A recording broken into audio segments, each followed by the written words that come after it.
Guys, ngayong araw ibabiyahe ulit tayo. Kaya tara, samahan nyo ako. Ngayon guys, wala pa.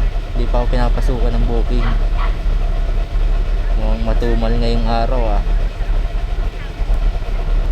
Guys, pinasukan na pala tayo ng first booking natin. Malapit nga lang pala to sa atin. Wala pang 1 minuto, makakarating na tayo dun. Kaya tara, pick upin na natin si sir.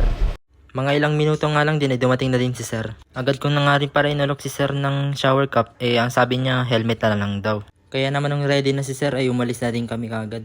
Malapit nga lang pala to guys. 2.4 kilometers lang ang layo nito. At in-inform ko nga pala dito si sir na nagbablog-vlogan ako. 55 pesos nga pala ang fare dito ni sir.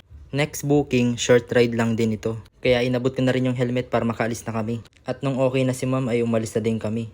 Tondo Medical Center nga pala yung pupuntahan ni ma'am. Dire-diretso nga lang pala yung biyahe namin. At nakarating na kami agad dito sa drop-off location ni ma'am. 59 pesos pala dito ang fare ni ma'am. Nagpaalam nga lang pala ako kay ma'am na nagbablog-vlogan lang ako. Next booking, dito lang din pala ito sa may Tondo Medical Center. Helmet na lang pala ni-request dito ni sir. At nung okay na si sir ay umalis na din kami kagad. Long ride nga pala to guys, 133 pesos ang fare ni sir. Sobrang ganda nga pala ng view na dinaanan namin, papasikat pa lang yung araw. Pagkarating namin, inalalayan ko na din sa pagbaba si sir. At nung pagkabayad ni sir ay in-inform ko na pala si sir na nagbablog-vlogan ako. At nung pagkasukli ko nga kay sir, ay rumekta na agad ako sa next booking ko. Pagkarating nga ni ma'am ay estudyante pala siya. Nag-request pala dito si ma'am na ilagay ko daw yung gamit niya sa unahan ko. Pagkaabot ko nga ng shower cup ay inabot ko na rin yung helmet. Medyo short trip nga lang pala to guys. At nung okay na si ma'am sa likod ko, ay umalis na din kami. Guys, abangan nyo nga pala yung mangyayari dito sa drop-off. Nakakashless nga pala dito yung booking ni ma'am.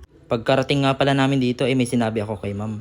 Ma'am, kapag estudyante, automatic nag-o-offer ako ng free rides. Kaya ibinalik ko sa kanya yung pera niya. Nagpaalam din ako na nagbablog-vlogan ako. Rumekta na nga pala tayo sa next booking natin. Inalok ko nga dito si ma'am ng shower cup. Mugat siya, oo daw. Kaya naman sinuot niya na rin tong helmet. At pinalagay pala ni ma'am yung bag niya sa unahan ko. At inalalayan ko na dito si ma'am sa pagsakay. At nung okay na, ay umalis na din kami. At siya nga pala guys, estudyante ulit ito si ma'am. Alam nyo na ang mangyayari dito. Automatic free rides din ito si ma'am. At nakarating na rin kami dito sa drop-off location ni ma'am. Inalalayan ko nga lang dito si ma'am sa pagbaba niya. Estudyante pa? Apo, ako? Apo. Estudyante kayo? Apo. Bale ma'am, pag estudyante po kasi na automatic nagpapa-free ride po. Totoo po ba? Awa. Okay na po yun ma'am. Totoo po? Awa po. Pero okay lang po ba kasama ko sa vlog? Ay, sige po kuya. Dito nga guys, nagulat ako biglang tumayo si ma'am sa harapan ko. Next booking, dito lang din pala ang pick up nito. Nakaabang na din pala dito si ma'am. Kaya agad ko na rin ditong inabutan si ma'am ng shower cup. At nung naisuot na ni ma'am yung helmet niya, ay agad na rin kaming umalis. Short rides nga lang pala ito guys, 66 pesos ang fare ni ma'am. At narating na rin namin ang drop-off location ni ma'am. In-inform ko nga lang din pala dito si ma'am na nagbablog-vlogan ako. Dumako na rin tayo sa next booking, nag-aantay na rin pala dito si ma'am. At pinasuyo dito ni ma'am yung bag niya sa unahan ko. At inalalayan ko lang dito sa pagsakay si ma'am. At nung okay na, ay sumibat na rin kami. Kababayan ko nga rin pala si ma'am sa Bicol. Taga Sorsogon nga pala si ma'am. Share ko lang, haha. At narating na rin namin kung saan nag-i-stay si ma'am. At in-inform ko nga rin pala si ma'am na nagbablog-vlogan ako. Kaya naman natawa na lang dito si ma'am. At pagkarating ko nga sa pick-up location ay nalagpasan ko nga pala si sir. Si sir na pala yung pasahero ko. Sira nga pala yung shower cup na naibigay ko kay sir.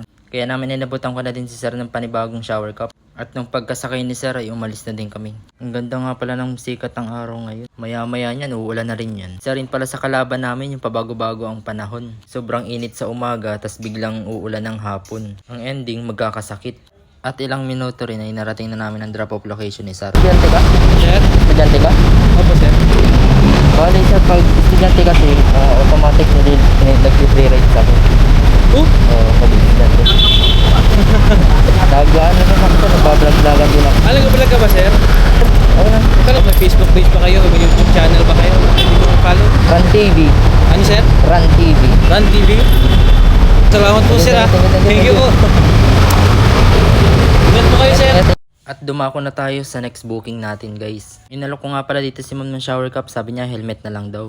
At nung okay na si ma'am ay umalis na rin kami. Binaybay nga lang pala namin itong McKinley Road hanggang sa marating namin yung Lawton Ave. Maluwag nga pala dito ang kalsada guys. At ilang minuto lang din ay narating na din namin ang drop-off location ni ma'am.